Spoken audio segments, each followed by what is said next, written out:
Hi! Welcome sa Animation Tagalog Recap. Dahil sa walang tigil na pananalakay ni Lucas, ang mga langgam ay nagkaisa upang labanan ang tinaguriang Destroyer. Sa huli, lumiit siya at napilitang mamuhay kasama nila sa kolonya. Ngayon, i-recap natin ang kwento ng pelikulang The Ant Bully na lumabas noong 2006. Isang gabi, habang nagpapahinga ang lahat ng langgam sa kolonya, naghanap si Zack ng huling sangkap na kailangan niya para matapos ang kanyang mahiwagang gayuma. Matapos ang matagal na paghahanap, natagpuan din niya ang fire crystals at inutusan si Spindle na liwanagan ang paligid habang kinukuha niya ang mineral mula sa bato. Dahil sa ingay ng pagbagsak ng mga tipak ng bato, nagising ang ibang langgam sa ibaba at pinagsabihan siyang matulog na lang. Pero hindi niya sila pinansin at ipinagpatuloy ang kanyang misyon. Ilang sandali lang, nagawa niyang wasakin ang bato at makuha ang mga kristal. Kinabukasan, balik trabaho ang mga manggagawa sa kolonya nang biglang dumating ang Destroyer. Ang anthill nila ay nasa likod bahay ng pamilya Nickel, kung saan nakatira si Lucas kasama ang kanyang mga magulang at kapatid na si Tiffany. Wala siyang kaibigan at madalas siyang tampulan ng tukso ng ibang bata sa kanilang lugar, lalo na ni Steve, ang pinakamalaki at pinakamatapang sa kanilang grupo. Dahil sa takot, sama-sama na lang si Nikki at iba pang bata kay Steve, pero sila rin ay binubuli nito. Matapos bigyan si Lucas ng matinding wedgie, umalis si Steve kasama ang kanyang barkada. Dahil sa inis, ibinuhos ni Lucas ang galit niya sa anthill gamit ang kanyang water gun. Hindi ito ang unang beses na ginawa niya ito. Tuwing nakararanas siya ng pang-aapi, sinisira niya ang anthill para mailabas ang kanyang sama ng loob. Dahil sa madalas na pag-atake, nakilala siya sa buong kolonya bilang Destroyer. Sinubukan siyang labanan ni Zack at pinagbantaan siyang gagamitin ang kanyang mahika laban sa kanya, pero sinipa lang ni Lucas ang anthill at itinapon ito. Si Hova naman, sa halip na lumaban, sinubukang makipag-usap sa kanya dahil naniniwala siyang kaya pa itong pigilan. Pero hindi ito nagtagumpay, kaya kinailangan ni Zack na iligtas ang kanyang kasintahan bago pa ito maapakan. Nang akma nang dudurugin ni Lucas ang magkasintahan, bigla siyang tinawag ng kanyang ina pabalik sa bahay. Sinabi ni Doreen kay Lucas na aalis siya kasama ang kanyang asawang si Fred para ipagdiwang ang kanilang anibersaryo. Napansin niyang tila may bumabagabag sa kanyang anak kaya tinanong niya ito kung anong problema. Pero galit na sumagot si Lucas at sinabihan siyang umalis na lang. Dahil dito, naiwan ang magkapatid na Tiffany at Lucas sa pangangalaga ng kanilang lola Mamo, na nasa ikalawang palapag ng bahay. Sa sobrang katandaan, nahulog nito ang pustiso niya sa hardin. Dinala ito ni Lucas pabalik sa kwarto ng kanyang lola at laking gulat niya nang madiskubreng may ginagawa itong matibay na kuta sa loob ng silid. Nang tanungin kung bakit, ipinaliwanag ni Lola Mamo na naghahanda siya para sa paparating na pagsalakay ng mga alien. Samantala, abala si Zack sa pagtatrabaho sa kanyang potion sa loob ng kolonya. Pero may pumipigil sa kanyang mahika para gumana ito. Paulit-ulit niyang hinahaplos ang fire crystals, pero hindi nagbabago ang kulay ng likido tulad ng inaasahan niya. Sinubukan siyang pagaanan ng loob ni Hova, pero dumating ang pinuno ng konseho at pinutol ang kanilang usapan. Sinabi nitong dahil sa walang tigil na pagsalakay ng Destroyer, bumaba na ng husto ang supply ng pagkain. Tinanong niya si Zack kung may solusyon ito. Dahil dito, tiniyak ng salamangkero na malapit na niyang matapos ang kanyang gayuma, ang tanging pag-asa ng kolonya. Kinabukasan, habang nagdidilig ng damo si Lucas, bigla siyang ginulat ni Steve na naghagis ng paputok malapit sa kanya. Bago umalis, nagtapon pa ito ng isa pang paputok, pero hindi sumabog. Galit na galit, napatingin si Lucas sa anthill at agad na nagplano ng panibagong pag-atake. Samantala, patuloy na nagtatrabaho si Zack sa kanyang gayuma at natuklasang hindi gumagana ng maayos ang fire crystals dahil may mga bitek ito. Para takpan ang mga lamat, ginamit niya ang resin. Matapos iyon, muling sinubukan ng salamangkero ang potion at sa wakas, naging matagumpay siya. Habang ipinagdiriwang ito, biglang bumuhos ang malakas na agos ng tubig sa anthill, inanod ang lahat ng langgam, at winasak ang buong kolonya. Si Lucas pala ang may gawa nito, pero bago pa niya masira ang lahat, isang kakaibang lalaki ang lumapit sa kanya. Nagpakilala ito bilang si Stan Bills, isang pest exterminator. Sinabi niya kay Lucas na inupahan siya ng kanyang ama, si Fred Nickel, pero nakalimutan nitong pumirma sa kontrata bago umalis. Napaniwala naman niya ang bata na lagdaan ang dokumento sa halip ng kanyang ama. Matapos ang matinding pagbaha, nakalabas mula sa tubig sina Zack at Hova at napansin nilang nailigtas ni Spindle ang Gayuma. Agad nilang hinanap ang pinuno ng konseho, na natabunan ng mga bato, at laking gulat nila sa matinding pinsala sa kolonya. Nag-aalala ang mga langgam dahil sa walang dahilan at walang humpay na pag-atake sa kanila. Doon ibinalita ni Zack na natapos na niya ang kanyang Gayuma, at nang gabing iyon, nagpulong sila upang isagawa ang kanilang plano. Tahimik na tinawid ng maliit na grupo ang buong bahay hanggang makarating sila sa kwarto ni Lucas. Pagdating doon, ibinuhos ni Zack ang potion sa tenga ng bata.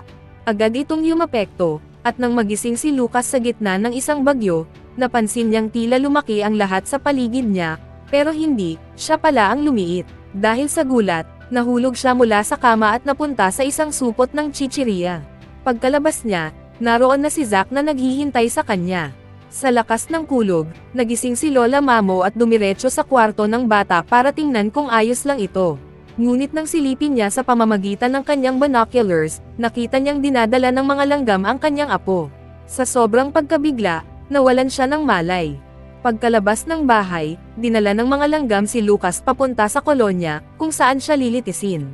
Naroon na ang buong komunidad, sabik na makita ang isang tunay na tao ng malapitan. Hinayla siya ng mga bantay papunta sa harap ng konseho, at binasa ni Fugax ang kanyang mga kasalanan. Kasunod nito, dumating ang reyna ng mga langgam upang ipataw ang kanyang hatol. Sa halip na patayin si Lucas, napagpasyahan ng reyna na hayaan siyang mabuhay, dahil kahit patayin nila siya, hindi pa rin ito masisiguro ang kaligtasan ng kanilang kolonya, dahil maaari pa rin silang atakihin ng ibang tao. Sa halip, paparusahan siya sa pamamagitan ng paninirahan sa kolonya bilang isang langgam hanggang sa matutunan niyang mamuhay bilang isa sa kanila. Sa ganitong paraan, maaari silang bumuo ng mas magandang kinabukasan para sa lahat ng langgam. Nagboluntaryo si Hova na maging tagapagturo ni Lucas sa kanyang bagong buhay. Kinaumagahan, agad silang nagsimula sa pagsasanay. Pero sa halip na sumunod, nagtago si Lucas at nagplano ng pagtakas.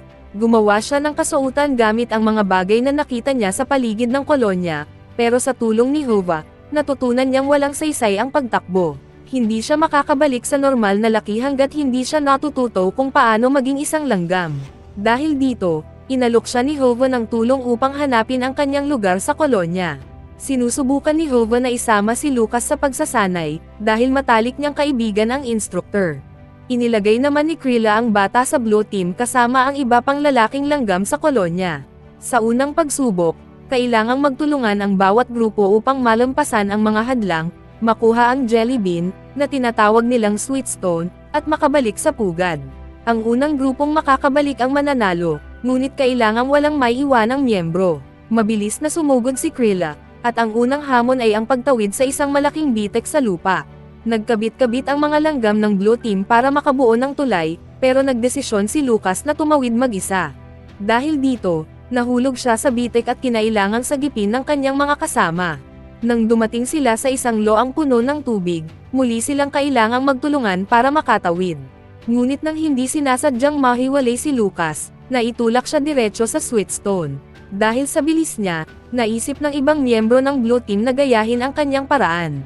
Isa-isa silang nagtalsikan papunta sa bato at mabilis nilang narating ang kanilang pakay.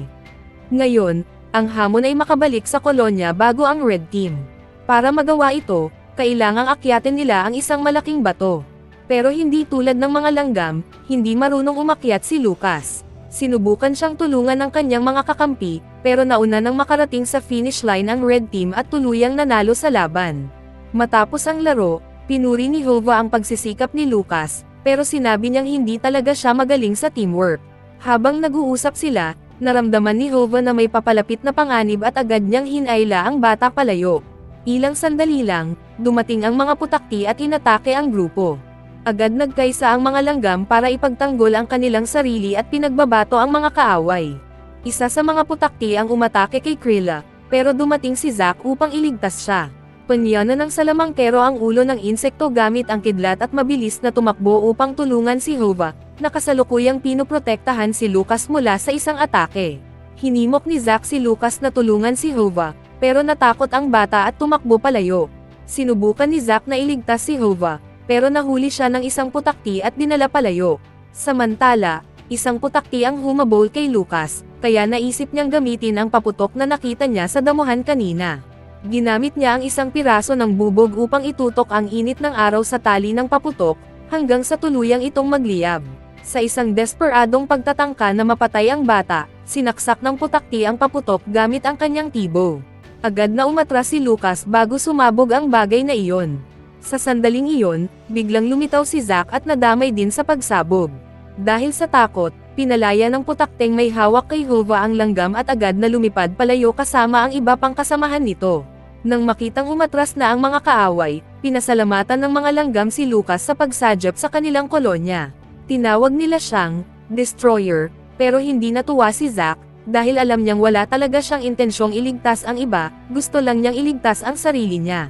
Kinagabihan, bilang pagdiriwang ng kanilang tagumpay, nagkaroon ng malaking salo-salo sa buong kolonya. Nagdala si Fugax ng nectar para sa hapunan. Habang pinapanood ang kanyang mga bagong kaibigan na nasasarapan sa pagkain, napagpasyahan ni Lucas na subukan ito at nagulat siya kung gaano kasarap. Sa sobrang sarap, naubos niya ang lahat ng kanyang kinain, kaya nagpunta si Fugax upang kumuha pa ng panibagong bahagi. Ngunit sa sandaling iyon, natuklasan ni Lucas na ang kinain niya ay walang iba kundi dumi ng mga uod. Bigla siyang nanlumo at nasuka. Para maibsan ang pakiramdam niya, binigyan siya ni Hova ng isang piraso ng ugat na may patak ng tubig bilang gamot. Matapos inumin ito, unti-unti siyang gumaan ang pakiramdam at napautot ng napakalakas, na umalangaw-ngaw sa buong kolonya. Pagkatapos ng hapunan, inimbitahan siya ni Hova, Fugax, at Krilla upang makilala ang Reyna Ina, ang orihinal na reyna na nagsilang sa lahat ng mga reyna sa iba't ibang kolonya. Habang naglalakad, napansin ni Lucas ang mga iginuhit sa pader na nagpapakita ng kasaysayan ng kolonya, hanggang sa makarating sila sa isang imahe ng Reyna Ina. Ayon sa alamat, isang araw ay babalik siya, at babawahan ng sariwang nectar mula sa langit na parang ulan. Sa lugar ding iyon, nakita ni Lucas ang isang lumang larawan ng tinatawag nilang Cloudbreather. Wala ni isang langgam sa kolonya ang tunay na nakakaalam ng kahulugan nito, pero isang bagay lang ang sigurado nila, kahit saan lumitaw ang nilalang na ito, kasunod nito ang kamatayan. Nang makita ang larawan, biglang naalala ni Lucas ang kasunduang pinirmahan niya sa Terminator. Agad siyang tumakbo pabalik sa kanyang bahay upang subukang ipatigil ang kontrata. Sinubukan siyang pigilan ni Krilla, pero nangako siyang kung tutulungan siya ng kanyang mga kaibigan, bibigyan niya sila ng maraming sweet stones na gusto nila. Habang naglalakad sila sa pinto, agad nilang nakita ang isang shagrog na maaaring magpabagal sa kanila. Dahil dito, naisip ni Lucas na gamitin ang mga talulot ng rosas bilang parachute. Pagkatapos umakyat sa sideboard, isa-isa nilang kinuha ang tig-isang talulot at naghintay ng utos ni Lucas para sabay-sabay silang tumalon. Sa ginawa nilang iyon, tinangay sila ng hangin mula sa bentilador at matagumpay na nakatawid sa kwarto. Pero naiwan si Fugax at nahulog sa pagitan ng mga elisi. Sa kabutihang palad, nakaligtas siya at nakasama pa rin sa grupo papunta sa kusina. Doon, nakita nila ang mga jelly bean, kaya agad na tumakbo si Lucas sa telepono habang sina Fugax at Krilla naman ay kinuha ang candy. Nagdial si Lucas ng numero ni Stan, ang Terminator, pero nagkamali siya sa huling numero. Tumunog ang telepono, at isang empleyado mula sa Pizza Kingdom ang sumagot. Akala ni Lucas na si Stan ang kausap niya, kaya sinabi niyang gusto niyang ikansela ang kontrata. Matapos ang tawag, nakahinga siya ng maluwag. Biglang muling tumunog ang telepono, at si Tiffany ang lumapit para sagutin ito. Nang ibaba niya ang telepono, nakita niya si Fugax na kumukuha ng isang jelly bean at agad niya itong inatake. Ang balak niya ay durugan ang insekto, pero dumating si Lola Mamo at pinigilan siya. Takot ang matanda na baka maapakan ni Tiffany si Lucas, dahil alam niyang lumiit ito at kasinlaki na lang ng langgam. Madilim na nang makabalik ang grupo sa kolonya, at tuwang-tuwa si Zack nang makita si Hova. Labis siyang nag-alala sa nobya niyang nawala ng walang paabi. Pero nang malaman niyang pumunta sila sa pugad ng tao, nagalit siya dahil mahigpit na ipinagbabawal iyon dahil sobrang delikado. Para hindi na muling mailagay sa panganib ni Lucas si Hova, tinakat niya ang bata at sinabing hindi niya ibibigay kailanman ang potion na magbabalik sa kanya sa normal na laki, dahil isa siyang banta sa kanilang kolonya. Natakot si Lucas at umalis, habang pumasok naman si Zack sa kolonya. Nakita ni Hova na mag-isa lang ang nobyo kaya tinanong niya kung nasaan si Lucas. Sinabi ni Zack na umalis na ito. Sa una, nagalit si Hova, pero agad siyang nadismaya sa inasal ng kasintahan, kaya hinabol niya si Lucas. Sinamahan siya nina Fugax at Krilla dahil alam nilang hindi kakayanin ng bata ang mag-isa sa gabing iyon. Samantala, nasa gilid ng isang lawa si Lucas, pinagsisisihan ang katotohanang baka hindi na siya makabalik sa kanyang tahanan. Bigla siyang nakasalubong ng isang salagubang, pero agad itong nawala nang magsimula siyang maghilamos. Hinanap niya ito at nadiskubre niyang may Polaka palang nagtatago sa lawa. Handa na ang hayop na kainin siya at ginamit ang dila nito para subukang hilahin siya papunta sa bibig nito. Habang tumatakbo si Lucas, dumating ang kanyang mga kaibigan, at sabay-sabay silang tumakas mula sa dambuhalang Polaka. Nakaakyat ang mga langgam sa isang lata ng soft drink at nailigtas ang sarili nila, pero hindi nagawa ni Lucas ang pareho. Nakalundag siya ng bahagya, pero nadulas siya at tuluyang nalunok ng Polaka. Dumating si Zack at nakita niyang nagluluksa si Hova dahil sa pagkawala ng bata. Nagsimulang makonsensya ang salamangkero kaya agad siyang kumilos. Sa loob ng tiyan ng Polaka, nakita ni Lucas ang salagubang, isang alitaptap, at isang lamok. Napansin nila ang isang patay na insekto sa gitna ng malagkit at maduming likido, kaya lahat sila ay natakot at gusto nang makalabas. Sa labas, nilapitan ni Zack ang Polaka at inakit ito para siya naman ang lunukan. May dala siyang isang piraso ng ugat at balak niyang gamitin ito para iligtas si Lucas. Sa sandaling nalunok siya, agad niyang inilubog ang ugat sa tiyan ng hayop. Nagsimulang bumula ang asido, at ilang segundo lang, bumuga ng malakas ang Polaka. Sa wakas, nailuwan nito sina Lucas at ang iba pang insekto. Sa puntong ito, natuwa ang supladong lamok dahil sa wakas ay nakalaya na siya. Pero sa kasamaang palad, agad siyang kinain ng isa pang Polaka. Nagtipon muli sina Zack, Lucas, at ang iba pang langgam. Pinatawad ni Hova ang nobyo, at dahil malayo pa sila sa kolonya, nagpasya silang magkampo muna. Kinabukasan, si Fugax ang unang nagising, at nakita niya ang Reyna Ina na papalapit sa kolonya. Sa sobrang tuwa, nagsisigaw siya, kaya nagising ang iba. Pero nang tiningnan nilang mabuti ang Reyna Ina, napansin ni Lucas na hindi ito isang langgam, kundi si Stan, ang exterminator. Doon niya napagtanto na hindi natuloy ang plano niyang ikansela ang kontrata. Sa puntong ito, nakilala na rin ni Zack ang lalaki sa sombrero, ang tinatawag nilang Cloud Breather. Nang araw na iyon, sobrang saya ng buong kolonya sa pagdating ng Reyna Ina. Pero dumating si Zack at ibinunyag ang totoo. Sinabi ni Lucas na gagamit ng lason at spray ang lalaki para burahin ang buong kolonya. Nang tanungin siya kung paano niya nalaman ito, inamin niya na siya mismo ang tumawag sa exterminator. Dahil dito, agad na inutusan ng pinuno ng konseho ang mga bantay na alisin siya. Pero nagkaroon ng ideya si Lucas, iminungkahi niya kay Zack na gamitin ang potion para paliitin si Stan, kagaya ng nangyari sa kanya. Sama-sama silang pumunta sa pugad ng mga putakti para humingi ng tulong, dahil pati sila ay nanganganib. Sa huli, pumayag ang mga putakti na tumulong sa mga langgam para mapatalsik ang exterminator. Sakay kay Zack, gumawa sila ng bagong plano. Sa halip na ibuhos ang potion sa tainga ni Stan, ipinahid nila ang likido sa tibo ng isang putakti. Pagkatapos, tinusok nito ang likuran ng exterminator. Ilang segundo lang, nagsimulang lumiit ang lalaki. Hindi siya kasing liit ng langgam, pero kasing laki na lang siya ng isang bata. Ngayon na wala na siyang panlaban, nagkaisa ang mga putakti na atakihin siya. Matapos ang matinding sagupaan, bumalik ang mga langgam sa kanilang kolonya at itinanghal si Lucas bilang kanilang tagapagligtas. Lumabas ang Reyna at binigyan siya ng kalayaan. Bago umalis, nagpaalam si Lucas sa kanyang mga kaibigan, at ibinigay sa kanya ni Zack ang potion para bumalik siya sa normal na laki. Matapos magpaalam kay Hova, lumabas siya ng kolonya at ininom ang potion. Nakamasid ang kanyang lola gamit ang binoculars at sobrang natuwa nang makita niyang bumalik na si Lucas.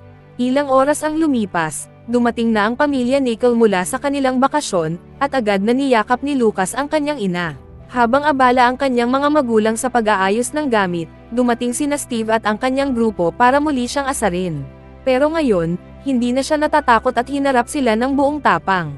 Nagalit si Steve kay Nikki at tinakot itong bubugbugin. Nakita ito ni Lucas bilang pagkakataon para magkaisa ang mga mahihinang bata at lumaban sa pang-aapi ng kanilang kapitbahay.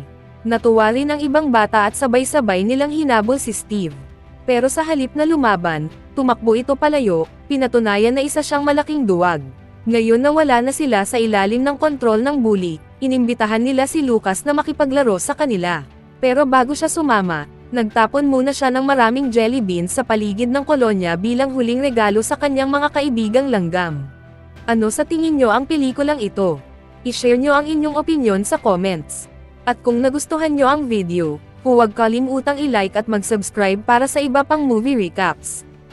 Kita-kits sa susunod.